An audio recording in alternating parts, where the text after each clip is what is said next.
to a Hope 1032 podcast.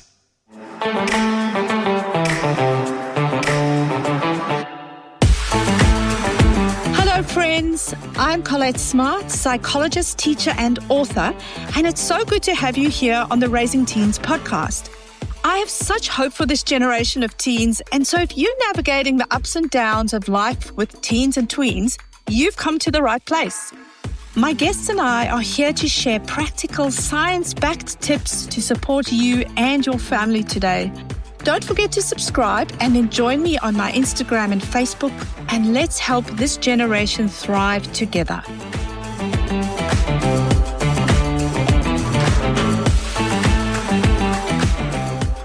Hello, and welcome to this week's mini episode on Raising Teens. I'm going to answer another listener question from Ren. Ren asked me, she said, "Hi, I'm a parent of a 16-year-old who used to talk to me about everything. But Colette, lately, they barely tell me anything and seem to want nothing to do with me. I keep wondering if I've done something wrong or if I should be trying harder to stay connected. Is this normal? And how do I stay close when my teen keeps pushing me away?" Thank you so much, Ren, for sending in that question. It's another question that I hear parents of teens ask quite a lot. I think it's a very common feeling that parents can have around raising teens. So for my listeners out there, if you're listening to this because your teen feels distant lately, things like short answers or one-word answers, closed doors, fewer conversations, I think I want to start by just saying you're not doing anything wrong and you're definitely not alone. This is something I've experienced as a parent myself. It's interesting because I know I've said to you so many times on the pod that I have 3 children and they are all so different to each other, despite us parenting them really similarly in what I always refer to as our umbrella parenting style. But then underneath that umbrella, and my husband and I have always parented our children as the individuals that they are, because each of them needs something different, because they have different temperaments and different personalities, and different things we try work well with one but not the others. And so even in this, there's various things that I think have worked across some of them, and one of my children tended to pull away more than the other 2, so it will be different in your home. I think one of the hardest parts of parenting teens is loving someone who just seems to need you less, or at least differently, I suppose. So let's talk a little bit today about why teens often push their parents away and what actually could help in these moments. As always, because every family and every teen is different, like mine and like yours, I'd love for you just to focus on one thing that might work for you and your teen this week rather than say all 5. But here's 5 for you to consider. The first one, I found this helpful to remember as a parent, is that my teens are working out who they are.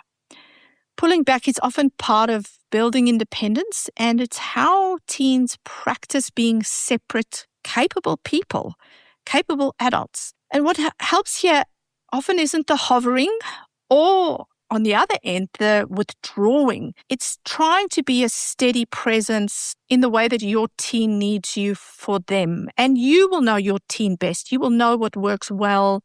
You might have a teen like me. One of my children really does not like and did not like a lot of hugs and physical affection unless they asked for it or it was at a time that they felt like it. So that wasn't something that I would just automatically do because I knew it made them frustrated.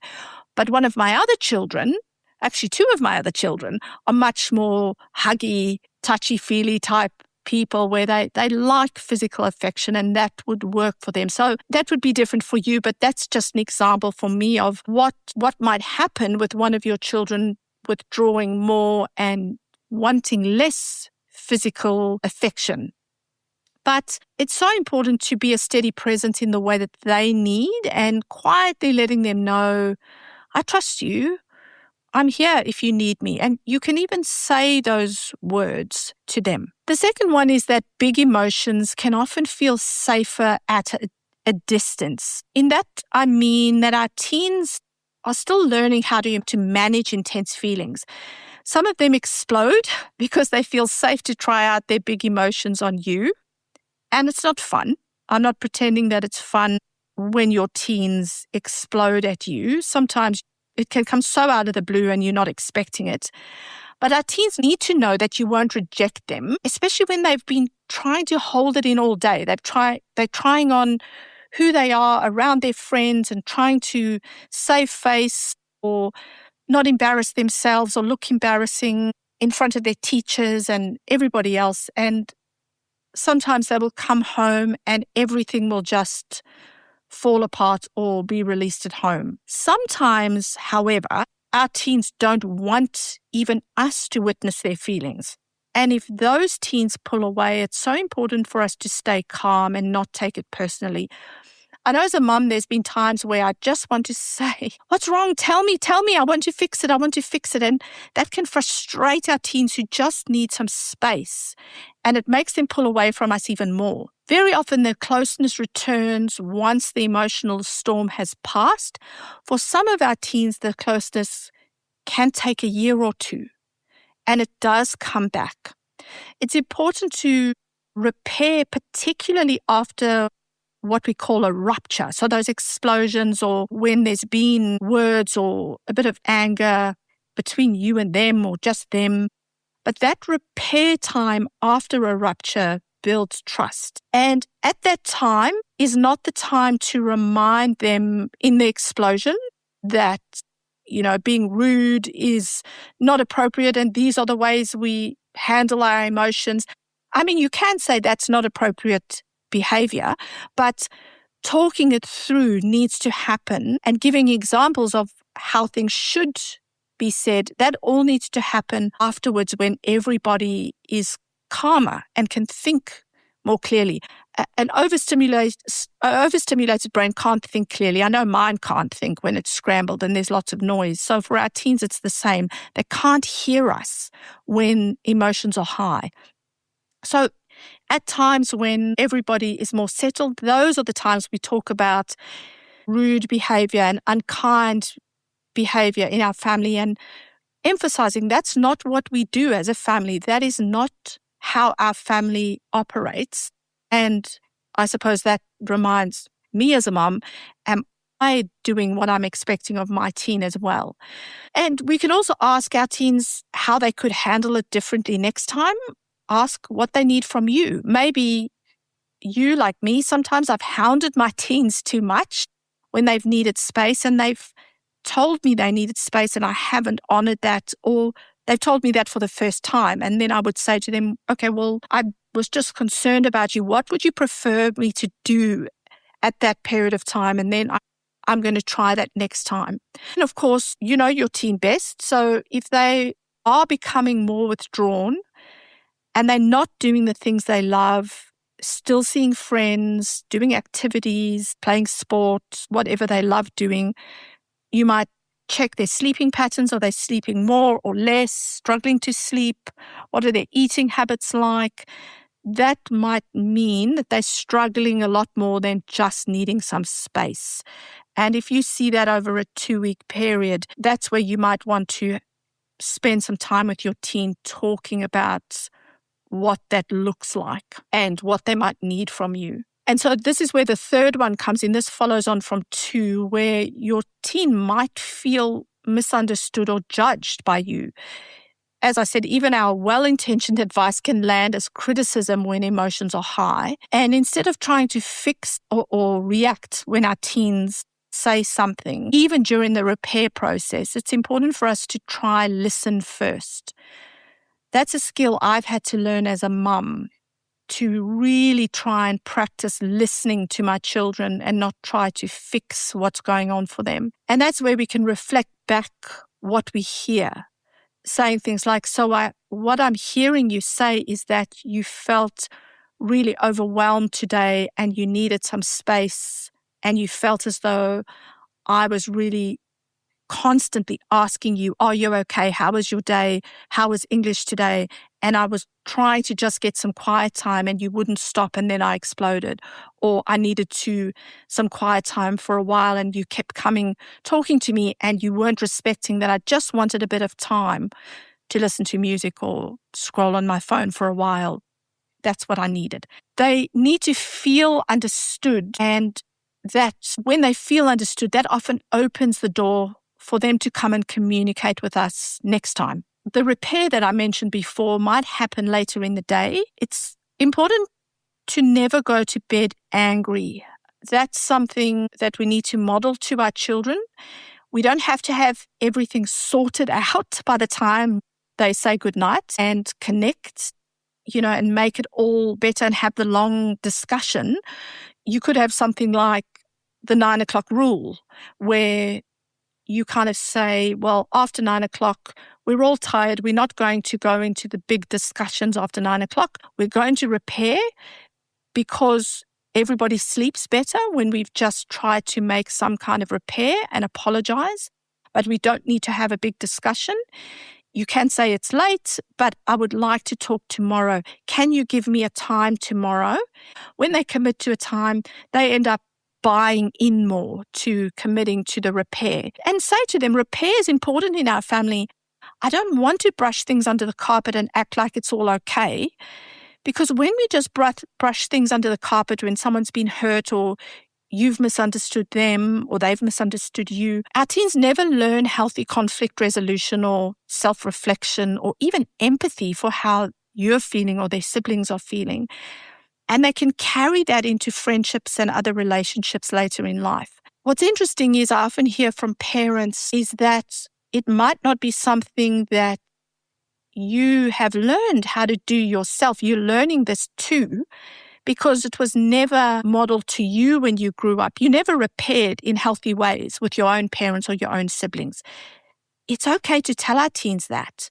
That helps them develop empathy for us when we say, I'm wanting to learn to do this well with you and for you, and I want us to do this together. What works for you? The fourth one is that our teens want some control over their choices. So what once felt supportive can start to feel like interference. And that touches a little bit on what I said before, how our advice can sound like criticism. Even when we're worried, we can ask, do you want advice or do you just want me to listen to you right now? Do you just need a listening ear? However you frame it in the right language for you and your children. But that can really change everything for your teens. In some things, our teens still need structure and boundaries, of course. So there might be things where they don't have their own choice in terms of, oh, well, I'm 16 or I'm still doing my final year at school and I want to go to bed at 2 a.m. Those are things we say. Those aren't negotiable because those are health choices. We've already had an episode on sleep this season. Brilliant episode. Please go and listen to the episode on sleep and how it is important for relationships and learning and school and mental health and everything. So that wouldn't necessarily be something your teen will negotiate, but you might negotiate your teen's bedtimes at 16 compared to when they were 13. That could be a little bit of give and take there. You might also have boundaries, strict boundaries on technology, but some of that will change as your teen gets older and as they are 16 and can start to have some social media. What are your boundaries around that and times they're on that and so on?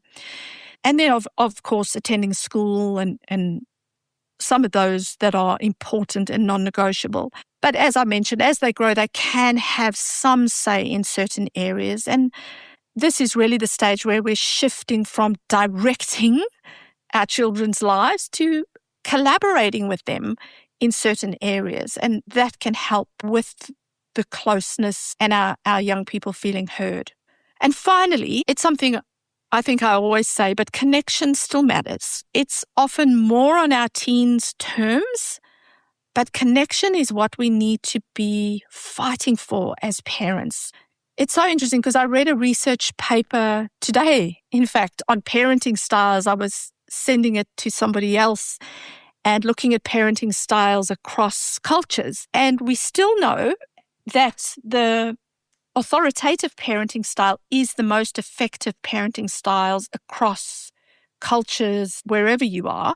I've covered that on the pod before. And I was reminded, though, how in authoritative parenting style, it's very much about warmth, but still having boundaries and fairly strict boundaries. So it's not my say and what I say goes and you have absolutely no say in this home. It is about boundaries, just like what I've just discussed, where you will have boundaries around sleep and health, but having some of that being able to be negotiated as your children get older, that's an important part of authoritative parenting. But when our children feel connected with us as they grow, that leads to the greatest life satisfaction in our children in their teen years as well as into their adult years. That relationship with their family is the biggest influence on a child's evaluation of their life satisfaction. Now, your teen's not going to tell you that. They're not going to say, "Oh, Mum, thank you so much for the boundaries around how we talk to each other." They might tell you that one day when they're in their 20s or their 30s. They're not going to tell you that now. But part of you reaching out for the connection, having some humor in times that could be, you feel like your teen might not be connecting with you. It's okay to use a little bit of humor, even if they roll their eyes and cringe and say, "Mum, that is so lame," or "Dad, oh, that is just so lame." That will be part of the connection. Your job as a parent is sometimes to be lame. They don't need a 40-year-old best friend. They don't want us to always be cool in that sense. Don't give up on them. I know for our teens, sometimes the long talks can feel overwhelming, so we might try the sideways connections in car rides or shared routines when we're playing with the pets or walking the dog. Humor, as I mentioned, that's part of the connection. Doing something together without pressure.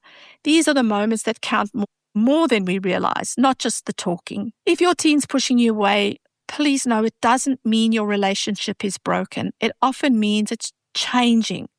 Your presence, your patience, and just your quiet, constant availability still matters, sometimes more than ever, and more than they will tell you, and more than you'll know. Thanks for listening today. And if this stage feels tough, be kind to yourself too, because you're doing important work, even when it doesn't feel that way to you.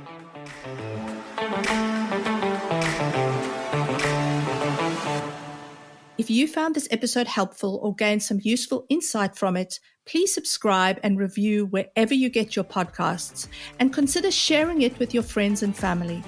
I hope to see you next episode, but in the meantime, keep parenting with your teen's future adults in mind.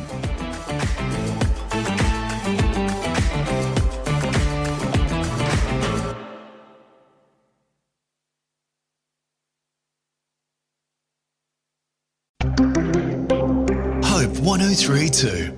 Thanks for listening.